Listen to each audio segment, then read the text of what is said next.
Today I'm going to tell you how to label your mixing board for live sound.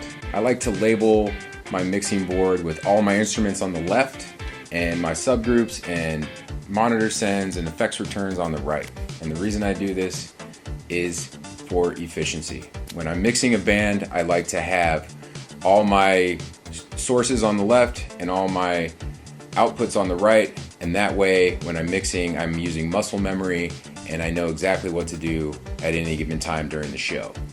For example, if I have a guitar solo or something like that, I can easily turn it up on the left and I know that my left hand is in charge of doing that. As far as labeling the board goes, it's pretty basic. I start with my drums all the way on the left, so it would be like kick, snare, hi-hat, and then after my drums I put bass and guitars, and then keys and whatever supplemental instruments the band might have, whether that's a synthesizer or some violin or some horns. And then after that, I will have my vocals. So all those things are on the left.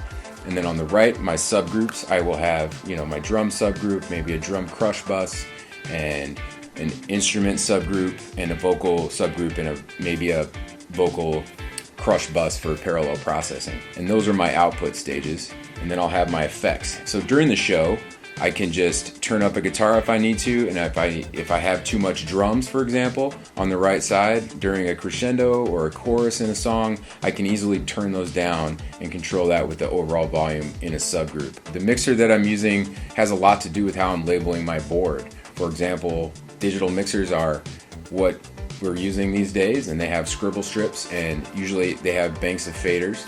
So on the left side I have 16 faders usually, and on the right side I have about 8 faders. And so I label things accordingly, and the most important things that I want to grab right away, I'll have on that first layer on the left and the right. Labeling a mixing board is like totally subjective, and everybody has their own way of doing it.